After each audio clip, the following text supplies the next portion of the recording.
Chapter 12 Death on the Moor. For a moment or two I sat breathless, hardly able to believe my ears.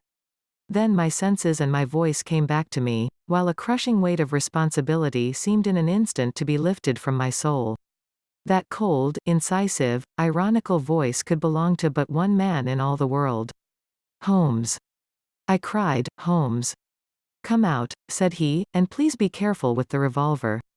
I stooped under the rude lintel, and there he sat upon a stone outside, his grey eyes dancing with amusement as they fell upon my astonished features. He was thin and worn, but clear and alert, his keen face bronzed by the sun and roughened by the wind.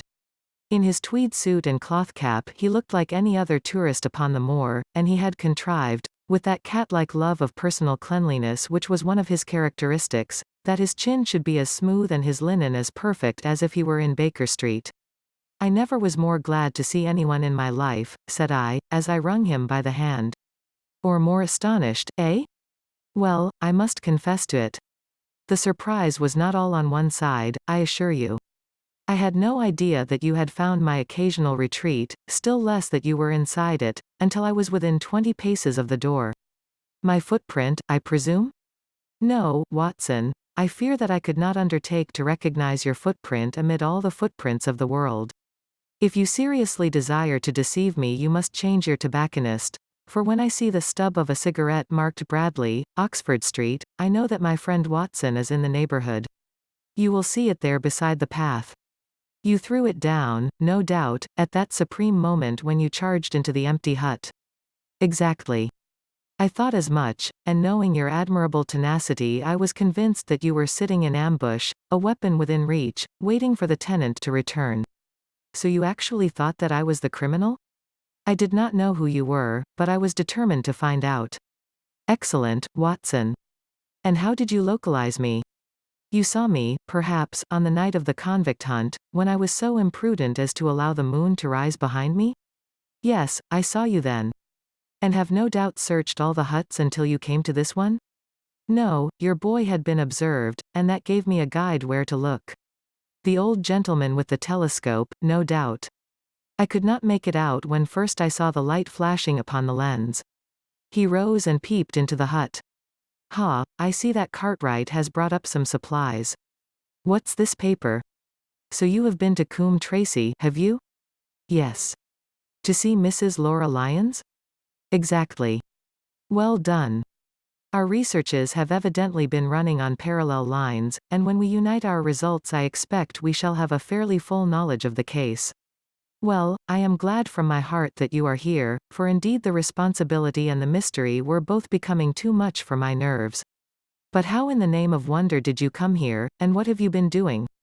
I thought that you were in Baker Street working out that case of blackmailing. That was what I wished you to think. Then you use me, and yet do not trust me. I cried with some bitterness. I think that I have deserved better at your hands, Holmes. My dear fellow, you have been invaluable to me in this as in many other cases, and I beg that you will forgive me if I have seemed to play a trick upon you.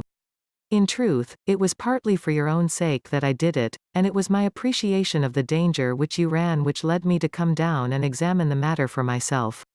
Had I been with Sir Henry and you, it is confident that my point of view would have been the same as yours, and my presence would have warned our very formidable opponents to be on their guard.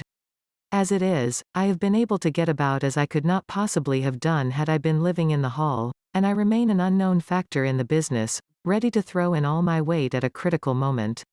But why keep me in the dark? For you to know could not have helped us, and might possibly have led to my discovery. You would have wished to tell me something, or in your kindness you would have brought me out some comfort or other, and so an unnecessary risk would be run.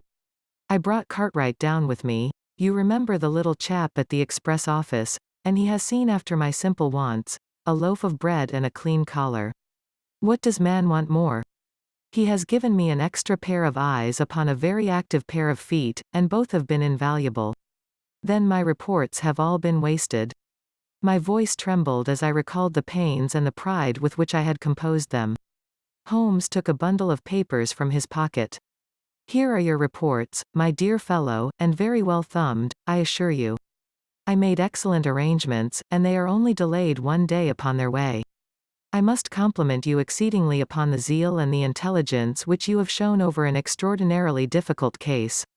I was still rather raw over the deception which had been practiced upon me, but the warmth of Holmes's praise drove my anger from my mind.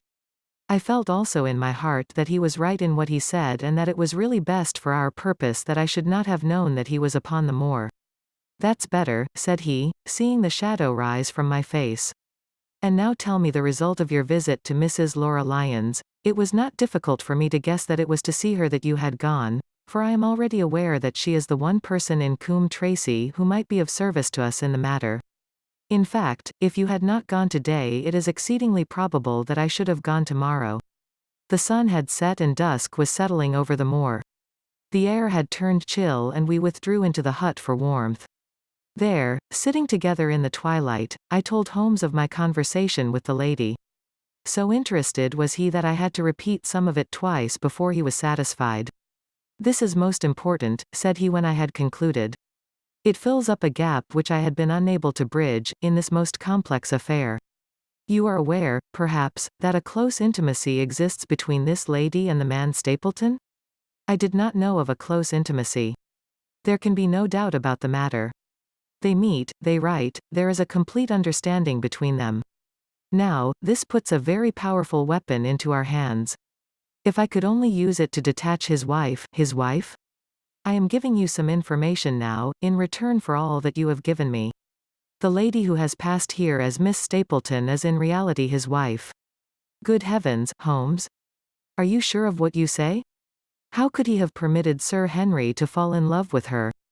Sir Henry's falling in love could do no harm to anyone except Sir Henry.